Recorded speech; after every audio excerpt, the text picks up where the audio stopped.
Aloha! Mga kablads, relatives and friends. Saan man kayo naroroon, this is Pat and Nita. Greeting you all from the beautiful city of Honolulu, Hawaii.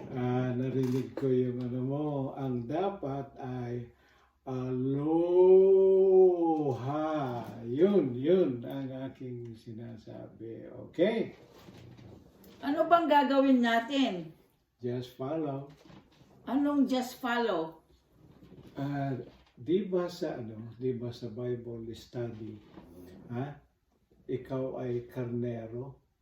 Well, sino ako? Ikaw ang pastor ko. It's very good you remember. Huwag mong kalimutan yan. At ako naman, na pastor mo, ako'y sumusunod lamang sa utos ng Good Shepherd. John 10:11, 18. Teka. Maalala mo ka ba? Ano naman ang ibig sabihin nito sa gagawin natin sa pag-share mo ng sermon? Okay. Flowers, chocolate, and then chocolate. Well, Pebrero na naman. So, alam mo, ito ang love month sa mga romantic lovers. And this would be a time na magproblema ang mga young lovers na magbigay ng regalo sa mga TL nila, lalo na because it's pandemic pa sa mga panahon ito, no? Kung konti lang ang allowance o wala pa sa iba, kaya saan sila maghahanap ng pinaka-expensive na makaya nilang flowers and chocolates to symbolize their true love sa kanilang mga TL? Matanda mo yung TL? True love. You don't want to share what is cheap, di ba? And when you want to show your love, you want to give the best you can or the most expensive you can get, because that represents your love to the one you love. Nung bata pa tayo, tumingin ka naman sa akin.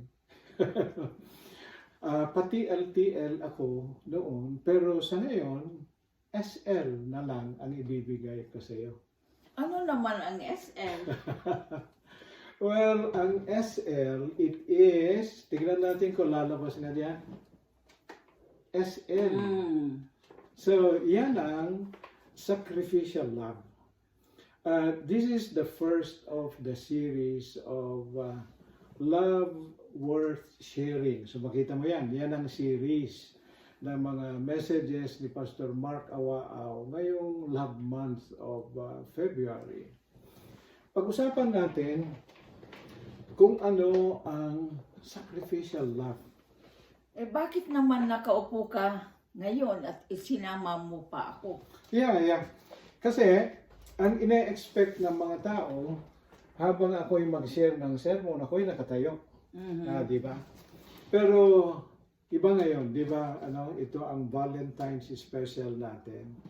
Naisip ko kasi, mga kaibigan, na narinig na ninyo ang preaching ni Ptr Mark. Ano eh? Sa tugo. Oh, okay. Yeah. Narinig na niyo yung preaching ni Ptr Mark. Yun ang sinasabi ko. Kaya sa halip na ulitin ko pa, mag-preach. Yung pag-preach, mas magaling, sino pastor niya? Mas magaling ang mga pastors kaysa sa akin. Kaya sa halip na mag-preach ako, pag-usapan na lang natin ang message, saka isabay i-share natin kung ano yung mga insights natin sa application plan natin. Okay, so nakikita ang mga audience natin ang sacrificial love. Okay, so hindi ko na-click yan. So ito. Okay, ano ang ibig sabihin ng sacrificial love? it is very important to talk about sacrificial love because this word, okay, or sabihin ko yata, the word love has been so trivialized. Ginawa na nilang baratilyo ito. Itong tinatawag na so-called modern generation. You know? Do you agree? Love has become as common as a bunch of emojis that you send out on Facebook to everyone. And so, sa aking pagpapaliwanag, we'll start with, sinisignal ako ni Nita na ako'y nawawala sa sinisignal We'll start with what is not sacrificial love. Wow! Explanation, magsimula muna sa this is not sacrificial love. Kasi halos hindi na natin ma-distinguish ang ibig sabihin ng like and love. Do you agree? Mm-hmm. Itubing tayo, when you say you like each other, di ba? They become friends. Itanta, when people nowadays say they like each other, anati marami? Siya ko ti mag umiyan ni balasang, jay balay ni lalaki, intun rabihin when they like each other. And then, ikaw naman ito, when they say they love... Ito. When they say they love each other, ano yung ibig sabihin nito? They get married in Las Vegas in the afternoon, the honeymoon in the evening, and they divorce in the morning. That's the kind of love this world knows. So, it's all about self. Self. Ako. So, personal pleasure, personal happiness, for oneself, yan ang love ng mundong ito. So, ibig sabihin, let me expound. When I say, I love you, siguro totoo ito lang. Okay? I love you because tanagsaway nga pintas mo awan umasping. Pero pag kulubot na, goodbye. And then, I love you because, ito ay medyo may patama ito. Okay? Ang alam ng mundo na ito is, I love you because ang dami ng regalo mo sa aking pamilya, kutsa ni Papa, alahas ni Mama, at mansyon sa akin. Sige, lipin na tayo. Kahit, ano sinabi niya? Number 5 naman siya. Okay na lang. Now, is that the love that will make our world go round? So, ito ang question ngayon. Ano ang spiritual love? So, ito, mga kapatid, ito ang spiritual love na sinasabi namin. Yan. Pakibasa nga. Sacrificial love. 1 John 4 verse 7-9. In this, the love of God was manifested towards us, that God has sent His only begotten Son into the world, that we might live through Him. Yan ang ginamit ni Ptr Mark. Pero alam mo na, ito ang aking paborito. So ako mag-continue nito. So pag sinasabi natin kung gaano ang love sacrificially ni Lord sa atin, ito ang aking paborito. For God so loved the world. How did God love us?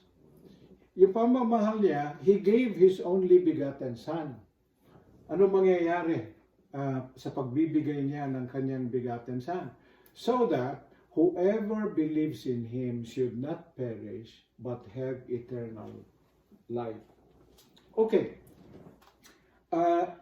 In this, the love of God was manifested toward us. That God has sent His only begotten Son into the world that we might live through Him. Ano makita mo nito? Makita natin ito ang dalawang bagay. Loving equals giving. Okay. God loved. He gave. Narinig ko na noong una pa yon. You cannot love without giving. Okay. Ito naman ay akin. O, ikaw na lang muna. Kaya, Loving in spite of, kahit ano pa ang nagawa mo, I love you. Kahit hindi mo pa naibigay yung pinaka-dream ko, I love you pa rin. and may dagdag ko pa. It is a choice you make. Not because of. Basta I love you, pag sinabi ko I love you, period. And you can only do that with the love of the Lord. Yan. Okay, ano yan? Okay. So, remember the song? Anong song? Yung TL Ako Sa'yo? No. Yung kanta na, oh, I love you with the love of the Lord. Matanda na tayo para mag-TL pa. So, ang ibig sabihin nito, yung application namin ni Nita sa love is a choice. Okay? Love in spite of. And ano pa? Ano pa yung sinabi natin? It's a choice you make, and then loving in spite of. Bago tayo mag-proceed sa ating sermon, I would like to give you this. Because ang nangyari, we are loving each other in spite of hindi ko nabigay sa iyo ang mga karangyaan sa buhay dahil sa pangasawa mo ay missionary. And then, we love each other in spite of yung mga nagawa natin. Okay? And we have chosen to love each other, mga kaibigan. We are already going to our 54th wedding anniversary. So ito, mga kaibigan, ito ibibigay ko sa aking asawa. Lapit dito. Lapit dito. So, I love you not because I love you in spite of. I simply love you. And so, Nita Mamaklay, Happy Valentine. Thank you. Ito po ay tunay na yung mga nakikita niyo, ito po ay tunay. Kasi ito ang aming, ibabaminta, ito po ang aming Valentine's special. Okay. So, ang sermon natin ngayon ay, okay, ano ba yung kasunod nito na sinabi ni Pastor Mark, Nita? The sacrificial love of God has 4 parts. Okay, pakita natin yan. Okay? So ano yung mga parts? Okay, 4 na part ang ibibigay namin. So ibibigay ko yung una, which says it was sacrificial on God's part. Dahil sa ang sinasabi ng Romans 5:8, makita natin dito. But God demonstrates His own love for us in this. While we were still sinners, Christ died for us. So saan niyo papasok yung I love you because gwapo ka? Ito, when we were still sinners, nasasaktan ng Panginoon. Rebelde tayo noon, and yet Christ died for us. Okay. Nita? So ito na yung sinasabi mong in spite of. Hindi yung I love you because mayaman ka, or gwapo ka, or dahil sa thoughtful ka. Basta I love you. Period. Di ba meron kang pinakapaborito mo sa illustration sa tunay na buhay na sacrificial love ng isang misyonero na ginagamit mo nung nagkakairos ka pa? Yeah, hindi ko na idagdag yan. Okay, so ito ang sacrificial love, mga kaibigan. Okay? Mabasa ba niyo yan? Pakibasa mo nga kung ano mabasa mo dyan, kung sino siya.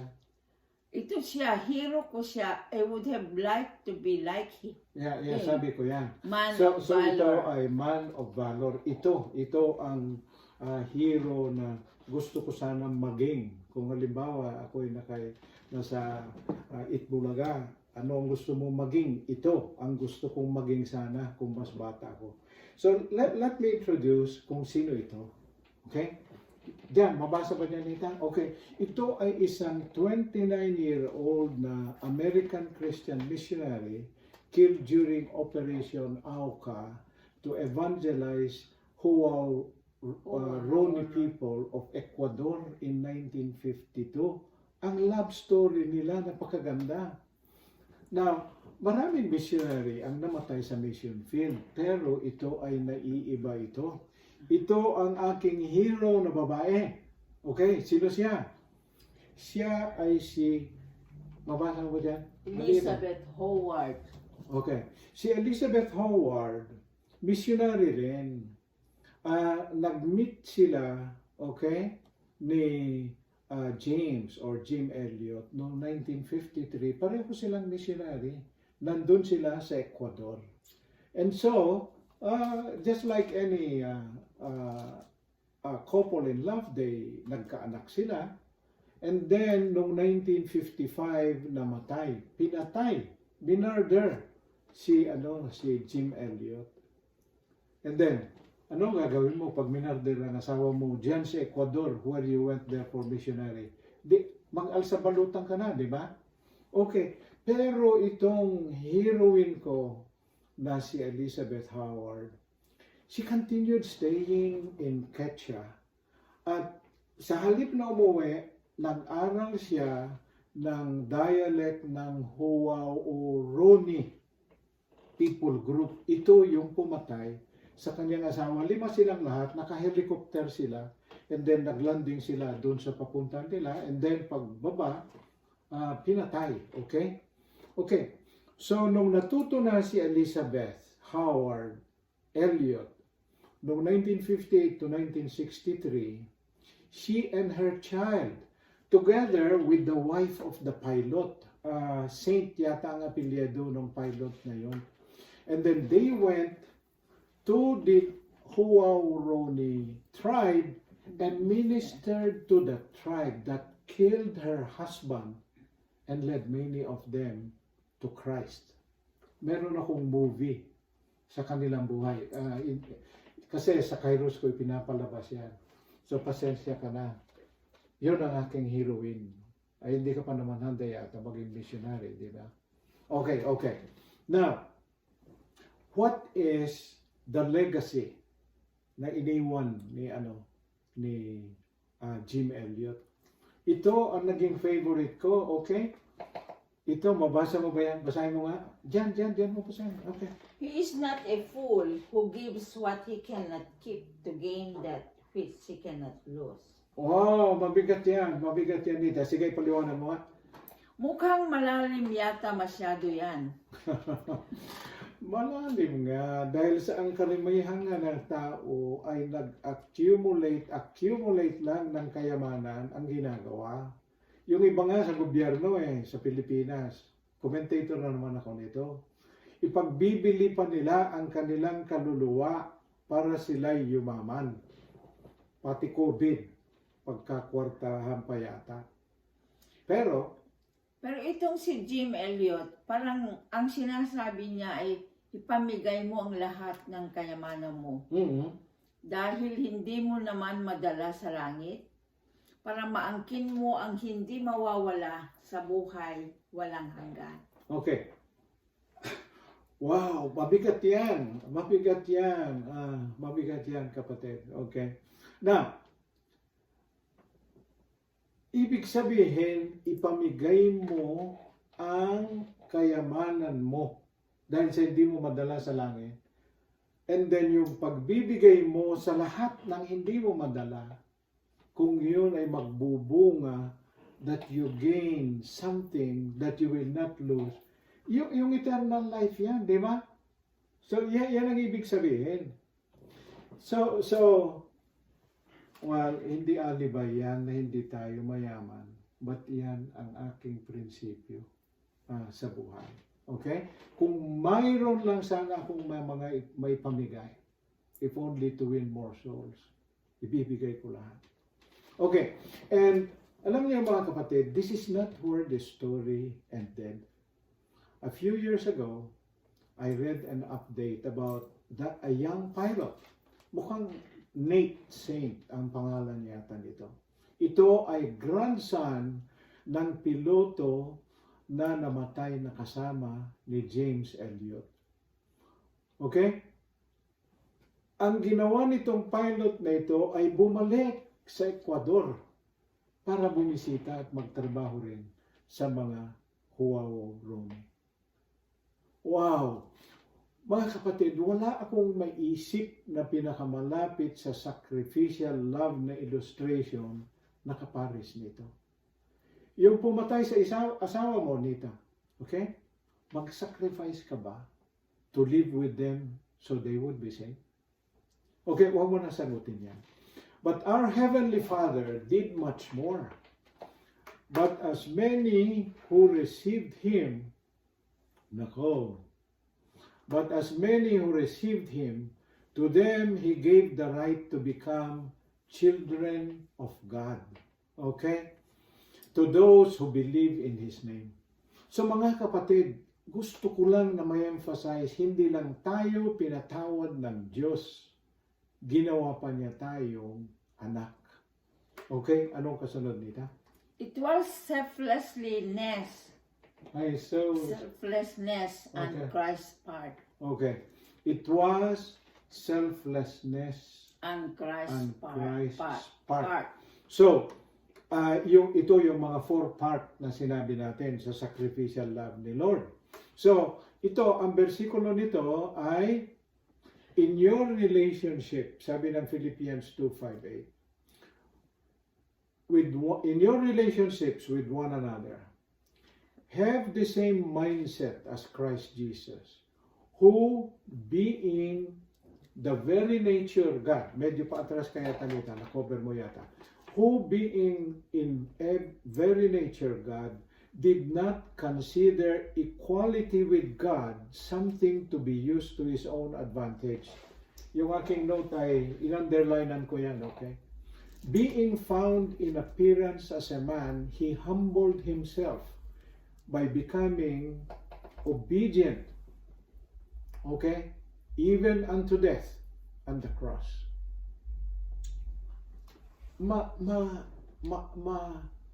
Can you fathom ang sinasabi nito, mga kapatid? Ang pagmamahal sacrificially ay hindi para sa pangsariling advantage. Yan ang sinasabi niyan. Ang estilo ng Pilipino, Nita, ay gagawin ko ito para sa iyo or tutulungan kita, ha? Pero ang lagay okay. Wala ba tayong para sa atin diyan? Tutulungan ka kay Mayor. Pero ano yan? Ang lagay. Pati COVID vaccine. Ang lagay. Okay. Sige. Baka mamaya ibang tayo pag uwi natin sa Pilipinas. Okay. Sinabi ni Ptr Mark that ang sacrificial love is, ano na yan? Kapakanan. No, it's denying oneself. Denying oneself. Okay, ano pa? Kapakanan ng minamahal ang iniisip. And then? Nagpakababa in humility. Nagpakababa. Hindi nga tayo Tagalog. Nagpakababa in humility. Nagpakababa. Sinabi pa nito at ito ang sacrifice. Our Lord Jesus even submitted Himself to death on the cross para tayo may ligtas lamang. Nasabi na ni Nita kanina, love equals giving. Nais kong idagdag, love is sacrifice as well. So we have covered so far, sa una na part ng 4, it was sacrificial on God's part. So parte ni Father God yan. It was selflessness on Christ's part. And then ito naman ngayon ay it was Jesus' way of service for our redemption. So, napansin mo Nita, we now have 3 S's. Sacrificial, selflessness, and service. Okay? So, ano sinasabi ng Matthew 20:28? Okay. As the Son of Man did not come to be served, but to serve, and to give His life in ransom for many. Okay, Nita? Maliwanag yung sinabi na to serve and not to serve. Ganon din yung dictionary, meaning ng redemption, na regaining, na pabalik muli yung nawawala. In exchange for something na ibinayad. Okay. For example, nakidnap ka ni Satanas. So nawala ka sa pamilya ng Diyos. Tinubos ka ni Jesus Christ at binayaran ang presyo para i-release ka muli mula sa kumidnap sa iyo. Kaya malaya ka na. Na-regain mo ang freedom mo na nawala. At nakabalik ka sa pamilya ng ama mo. What this verse is saying is, Jesus gave His life as a ransom for many. Ano naman ang ibig sabihin ni Pastor sa divine exchange? Ito. Ang buhay ni Lord Jesus in exchange for our eternal life. So, yan ang divine exchange, di ba? Ang buhay ni Lord in exchange for our eternal life. And then, yung dating pagiging anak tayo ni Satanas, ang divine exchange, tayo naging anak na ng Diyos. Okay? Pero pag sinasabi ko na anak ng Diyos, ito may patama na naman, pero hindi ko mapigilan. Pero anak ng Diyos na hindi kaparis ng anak sa Mindanao, itong sinasabi ko. Okay, but I want to remember, pasensya po kayo, but I want to remember ang pagkagamit ni Pastor sa divine exchange. Ito ay sa last sermon na Remember Your God na hindi na natin na-discuss pa. Diyan sa part 5 ng Prepare the Way na hindi natin na-summarize, maganda yung pagkasabi ni Pastor na those who wait upon the Lord. So, meaning, put their trust in the Lord.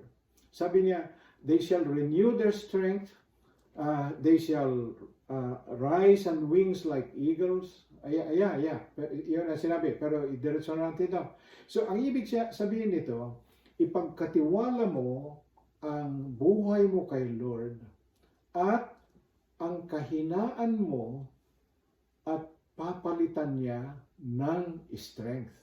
Wow!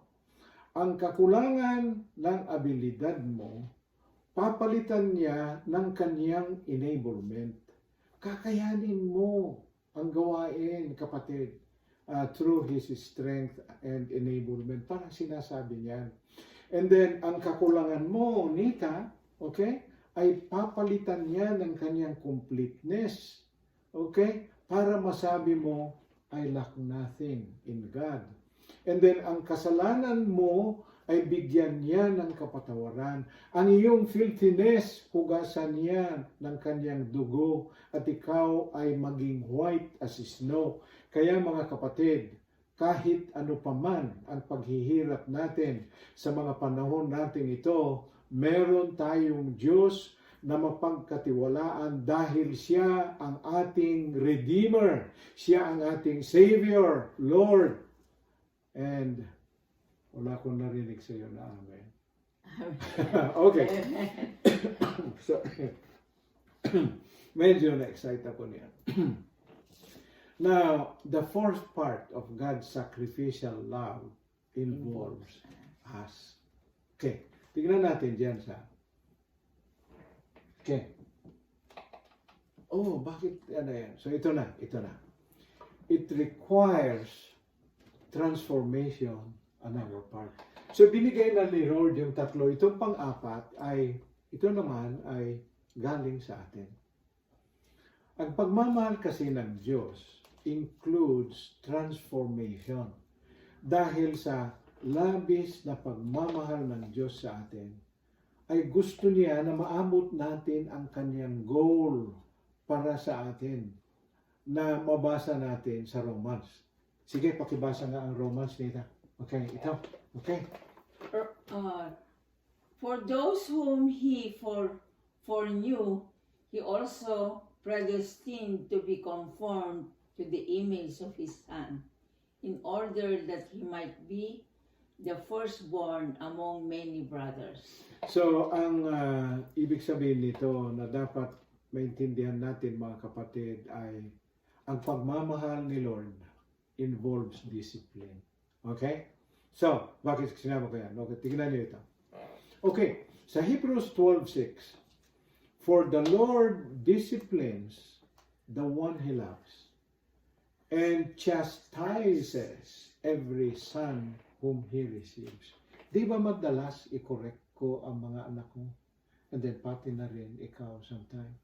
Okay, ang ibig sabihin nito, God's discipline comes out of love. Kaya kung ako'y nag-i-stricto, kung ako'y nagsasabi na nawala, kung ako'y nagsasabi na bakit hindi mo nawala, okay, sandali lang, nawala ako diyan. Bakit hindi mo alam yan? Okay? Bakit hindi mo pinag-aralan yan? So, ako'y palagi na nagre-remind na meron tayong disiplina. So, dapat nating maintindihan, okay, na ang disiplina, sabi nito, it comes out from God's love. God works everything into life because He loves me. Yan ang pagkaintindi ko. And when we talk about the struggles, okay, we must always define them in the light of God's changeless character, not by our limited experience. Ang iniisip mo na lang ay pinabailanak ni Pa. No, hindi. Dahil sa ibig sabihin nito, kung may mga trials na pinagdadaanan natin, hindi ibig sabihin na pinaparusahan tayo ni Lord, kundi dinidisiplina lang niya tayo. Okay? And though we may not understand everything, sabi ni Ptr Mark, but everything that touches our lives, including struggles and discipline, sarap naman nito, is wrapped with love. Kaya lang hindi naiintindihan ng karamihan ito. So mga kaibigan, that concludes the 4 parts of our God's sacrificial love. Pakisummarize nga, Nita. Okay? S, S, and T. Mm-hmm. It was sacrificial on God's, the Father's part. It was selflessness on Christ's part. It was also service for our redemption on the part of Jesus. Mm-hmm. And it involves transformation on our part. After all this, Ptr Mark wrapped it up with a question. What are we going to do now? So ako naman, ang aking idudugtong niyan is after na narinig mo lahat ito, mga kapatid, okay? Nalaman mo how God loved us sacrificially that led to our salvation. Ang aking tanong, mga kapatid, ay ito. How do we respond to this? Okay? So, ang sabi nito ay love and serve God sacrificially. So, saan nanggaling yan? Ito. Pakibasa uli dyan, kapatid. Okay? Luke 9 verse 23. Then he said to them all, if anyone desires to come after me, let him deny himself and take up his cross daily and follow me. So, Nita, napansin mo ba yan? Sa binasa mo, consistent sa love of God ang sacrifice. Sabi niya, deny yourself, di ba? And then, take up your cross and follow me. Sacrifice yan. So, ang ibig sabihin nito, as service ang panawagan niya dito sa atin. So, get involved with the Great Commission na naman. So, yan ang gawain na iniwan niya na ipagpapatuloy natin. And then, anong kasunod, Nita? Okay. Sinabi niya sa 1 John 4 verse 11, Beloved, if God so love us, we also ought to love one another. Sinabi ko niya. So, nandyan yan. Love sacrificially. Doon nauna. And then ito, naunahan ni Nita ito. Yan. And then ito ang kasunod. John 15 verse 13. Greater love has no one than this, than to lay down his life for his friends. 1 John Ito naman. No, nandiyan na. 1 John 3, verse 16. By this we know love. By this, diyan na lang. Diyan mo na lang basahin. Okay. By this we know love, because he laid down his life for us. And we also ought to lay down our lives for the brethren. Yeah. And then, ito naman ang last commandment na nais nating iwan sa ating mga listeners. Okay? Ito ang last commandment. So, dito sa last commandment, hindi ko na ilagay dyan. So, nais kong basahin natin dito. A new commandment. Pakibasa na lang, Nita, please. A new commandment I give to you, that you love one another as I have loved you, that you also love one another. By this, all will know that you are my disciples, if you have love for one another. Yeah. Totoo yan. So, sa ating pagmamahal sa kapwa, makikita na tayo ay disciples ni Jesus Christ. So, ang tanong mga kapatid, makikita ba sa gawain ninyo na disciples kayo ni Jesus Christ? So, dapat siguro na ang nararapat nating gawin ay baguhin natin ang ating buhay. Dahil sa God has loved us sacrificially. In response, we need to transform our lives and change our evil ways. Dahil sa, nabasa ko na kanina sa inyo, na for those whom He foreknew, He also predestined to be conformed to the image of His Son, in order that He might be the firstborn among many brothers. Ang palagi naririnig ko na sermon ng mga pastor na iba ay, do not be conformed with this world. Pero hindi nila sinasabi kung ano ang itsura na dapat nating i-conform ourselves with. We need to conform to the image of the Son. Okay? So, ngayong narinig na natin kung ano ang nais ng Diyos, now we need to be conformed with. The question I want to leave is, what actions will you take to make this happen? At dito nagwawakas, hindi ko na nailagay sa PowerPoint yung verse, but let's pray. Let's pray, Nita. Join with me. Panginoon, salamat sa inyong mga salita. Thank you for your sacrificial love we studied today. You have spoken. May your words accomplish its purpose in transforming our lives.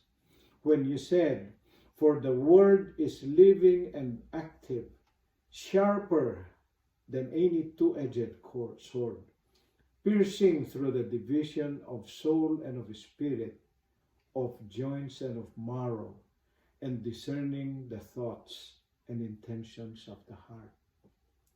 And Lord, when all things are said and done, may your name be glorified in our lives. And we pray all this in Jesus' name. Amen.